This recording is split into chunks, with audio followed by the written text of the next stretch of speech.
Hey everybody, welcome back to the channel. Getting back to work on the Cobra in this video.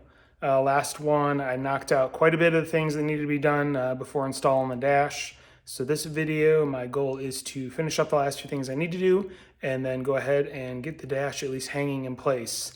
I'm not sure if I'll get to doing all the testing after everything's wired up or hooked back up, but if I can at least get it installed, that would be a big step in the right direction. So that being said, I am going to get to work on things, or the last few things I need to do, so we can get this dash installed. All right, so first thing I want to start addressing is the Speedo cable. So I need to crawl underneath, get the old one removed with the old vehicle speed sensor, and then I've got this adapter cable, which has the right mount for a T5 on that end, and then has the screw-on end for the autometer gauge. Need to get this installed in the transmission so I can figure out how I'm going to route it into the interior, because I do have that 90-degree adapter for reversing the speedometer, since it's a reverse style. So it's going to change the way that the Speedo goes into the car versus what it was before. So I need to get this installed underneath, and then I'll start routing it up and figure out next steps as far as getting it into the interior. All right, used a 7/16 wrench to get the bolt holding the cable out. It's probably not the original bolt to this car, so yours may be different.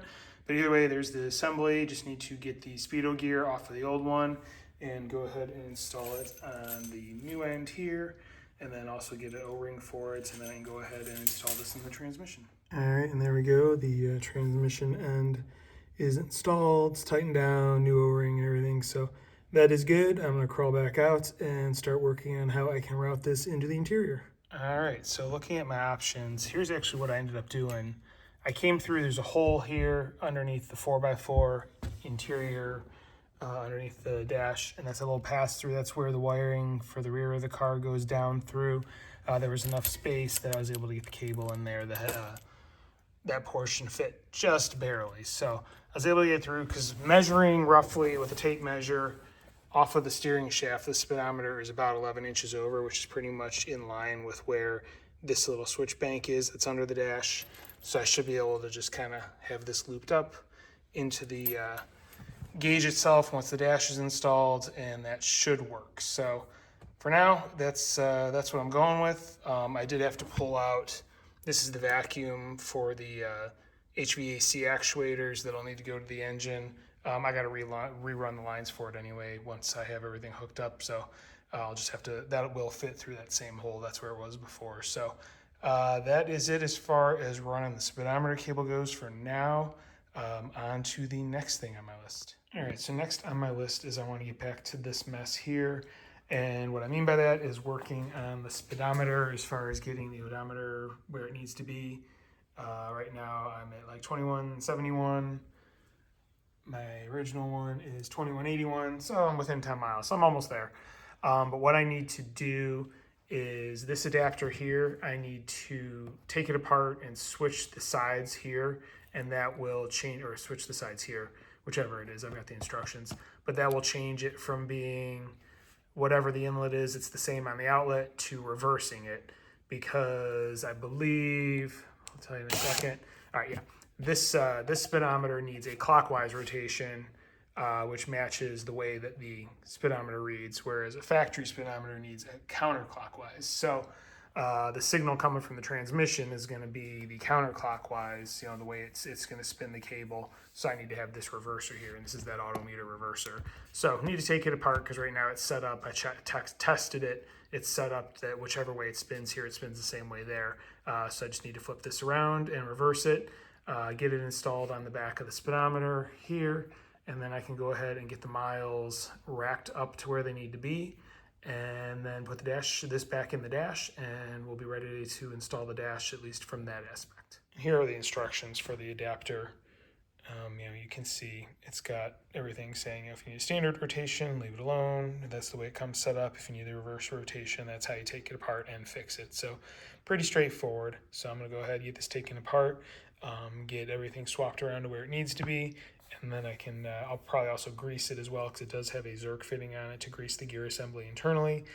So I'll get it greased up, ready to go, and then I can get everything installed. All right, so using a 16mm wrench, I took the two ends off. This is the sides they were on, and the pinion was in like this. So all I need to do is put the pinion in like this and swap those end caps to the sides, tighten them, and be good to go. You just need a 5/8 or 16mm wrench according to the instructions, so pretty straightforward. All right, we're back together, reinstalled on the back of the speedometer. I did just test it. I had the drill in the same rotation I've had it in before. It didn't spin the speedometer. I put it reverse, which that'll match what the counterclockwise motion that the transmission would have for the speedometer cable, and it works just fine. It's it's pulling up. So as you can see, you'll see it goes counterclockwise. There you go. It moves. It's fine. So that reverser works perfect. So I'm gonna go ahead, grease it up a little bit, and then I just need to get the mileage to where I want it, and then go ahead and reinstall the speedometer in the dashboard. All right, and real quick, just so this is documented, you can see 2181.2 on the new speedometer and 2181.2 on the old speedometer. So got a match there. I'm gonna go ahead and get this thing installed in the dash again, and then the dash should be ready to go back in the car. All right, and there you are. Speedometer is installed, and everything's mounted back in place, including there's the adapter gear, everything's tightened up, lights back in. So the dash is back to being ready to be installed in the car. Just have a couple other things left to do on the car, and then I can get this thing in. All right, so quick correction from my last clip. Before I can put the dash in, I do have one other thing to do. I need to go along the bottom here, trim the foam off of the cover up to the edge here, and then glue over the cover just so it is permanently adhered.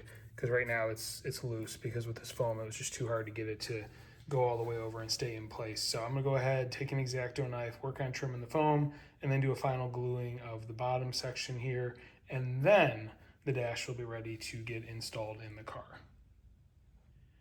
All right, and here we are. You can see the whole stack of foam. Everything's been folded over, glued in place. I used goop because that stuff works great. I've got some of the tighter spots clamped individually, the longer straight spots. I've got some bar stock with just one clamp on them. The only area I couldn't get to is right here, but this is actually pretty well glued, and there's only going to be a small little run there. I'm not too worried about it. Just that gauge is in the way. But yeah, all the way to the end here. Just have some cardboard wedged under here just because this bar stock's bent, but it's pushing down on the angle there. So everything should be good to go. I'll probably just put a little dab here too, because this is just peeling back ever so slightly, but down here it's all pretty good. So yeah, just have to let this cure, and then the dash should officially be ready to go in the car. All right, well, it's been a few days because I wanted to let everything dry as it's been a little bit cooler outside. So as you can see, all the tape and bracing is off, and everything is where it's supposed to be. I'm pretty happy with how it turned out. There's a couple spots here where it slipped a little bit, but I'm not too worried because there is going to be a center brace, going probably from here to here. And that actually has like a pad on the bottom that's going to hold everything up in place anyway. So I don't think anything's going to sag over time. I'm pretty happy with this. So we will call this part of things done. Just have a couple little things left to do in the car, and then I can go ahead and put this in. I need to run the piping for the oil pressure gauge, get that kind of in place where that's going to go. And then there's just a couple terminals I need to put on the ends of like the fuel gauge sending wire, and I think there's one other that I have to do, but nothing too crazy. So that's almost ready to go. So I'm going to get back in the car, get the last couple things done that need to be done, and then we can go ahead and start mounting this inside the car. All right, so first thing I had to do before I actually put the dash in was get the terminals on the fuel wire for the sending unit, also the tack wire that will be the signal from the ECU, and then the last one is the wire that I added in the last video, I think it was, for the fan switch. So those now have terminals on them and can be plugged in accordingly. That is it as far as loose wires go. Everything has terminals and it'll be good to be plugged in once the dash is in. Next thing I need to do is figure out how I am going to run the hard line for the oil pressure gauge. So I'm going to start looking at my options as far as holes that are already in the dash and whatnot, where I can put a grommet and see how I can plumb that line in place. All right, time for a quick update. As you can see here, this is the nylon line for the oil pressure gauge. I have the one end on here. This is the gauge end, obviously.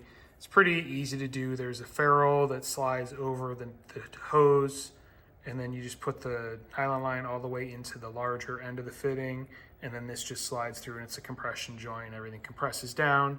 So this one's done. I ran it through basically that one port where the wiring goes through, and then I had a hole already in the firewall there where you can see it comes out with a grommet. This was something that the previous owner had put in. And then I'm just gonna run it down following the clutch line. I pulled out the old sending unit and elbow that was in there. There's an adapter fitting I need to install with sealant, and then I will go ahead and screw the other end. Here's the adapter right here. This matches thread-wise what was already in there, what's in the block. So then the other end, same thing, compression fitting, and then that screws into this sealant on these threads, and then sealant on the threads between the compression fitting and the adapter. And same thing with the gauge. You'll put sealant between the nipple on the back of the gauge and this fitting here. Those do need pipe sealer. So I'm gonna go ahead, finish getting stuff installed on the block, and then go from there. Yeah, this was the adapter that was on the car. This was not easy to get out. This is probably something that was made by somebody at some point in time. It's an old pipe fitting, but you can see it's ground down, so it had just enough clearance to turn because it is slightly angled. So it took a little doing to get this out because everything's in the car, but I was able to get it eventually. All right, and here we go, engine side done. Everything's tight, sealed up. Again, I use sealer between the adapter and the block, and then between the compression fitting and the adapter. I have the line actually following the clutch cable and zip tied it just that way it is off the exhaust. Nothing's gonna get, close to the piping or anything. Hopefully it should, keep it from melting. And then, yeah, I have it going through that grommet there. So just need to probably untangle things a little bit under the dash because I did have to twist it some to get it installed. But once I do that, I think that is it as far as everything I needed to prep to get the dash in. All right, quick update. I went ahead, I also tied up the hose. I hooked that up to the vent that goes to the driver's side footboard. And then I went through, and any carpet that had been pulled away previously around the tunnel, I went ahead and glued it back in place using that goop. That's why you have those blocks there. They're just leaning against it. Same thing with the other side. It was just, there were some spots that I had to pull it away to remove old wiring, remove old zip ties. I used heat tape to cover any holes that were behind the carpet, things like that. So I'm gonna let this cure, and then once it is cured, I should be ready to go ahead and install the dash. One thing I did forget to mention in the last clip regarding the hose, the tubing for the oil pressure gauge, this nylon tubing, it's got a natural curve to it from the way it's packaged. It wants to go back to that curve, and if you pull on it, it kinks very easily. So be very careful with it. I do have one spot where it kinked underneath the dash. I kind of took a pair of pliers and just gently squeezed the kink out of it. I'm hoping it won't leak. It didn't look like it creased. If it did and it leaks, I believe they sell a copper upgrade, which would definitely be a lot more sturdy and hold up a lot better over time. So we'll see what happens with it. I may very well have to replace it with copper down the road, but we'll see if the nylon holds up. So I'm gonna let this cure for a little while, and then once it's cured, I will come back and I should be able to install the dash. All right, so it is the next day. All the glue is dried. I removed all the blocks and tape and everything. So I'm happy with where everything is sitting as far as the carpet being reinstalled where it was previously, and it's now firmly in place. So that is good. Based on prior things I've said in the video, I'd be ready to put the dash in. But last night I decided to do a little research regarding this nylon hose here. Yeah, I mentioned in prior clip that it was kinking really easily when I was trying to run it, and just had some concerns about the longevity. And sure enough, in searching it, there are, many people who have had issues with it over time where it will just eventually rupture, whether it be from a kink or just wear or heat or whatnot. And then you get hot oil all over your interior, legs, feet, etc. Not something I really want to deal with. So I went ahead last night and ordered the copper tubing upgrade kit from Autometer. It's like an additional 15 bucks, something like that. It wasn't that expensive. Ordered it on Amazon. It is due here in the next day. So I am going to hold off on installing the dash until I get that copper tubing kit in, because I just want it to be, you know, kind of one and done type of thing. I don't want to have to worry about this nylon tubing rupturing and making a mess and burning me in the future. So that being said, I'm going to go ahead and remove this from the car in preparation of the new stuff that should be here, I think, late today, according to Amazon. So next video, I will start with the installation of the copper piping for the gauge, and then once that's in, it will be time to finally get the dash installed in place and get everything hooked up, test it, and that should pretty much be the body of the next video. So that being said, thank you very much for watching. It is greatly appreciated. If you have any comments, questions, anything like that on what I've done, don't hesitate to leave them in the comment section. I do review them. I will respond. And if you're interested in following along, you know what to do. That being said, again, thank you for watching and have a great day.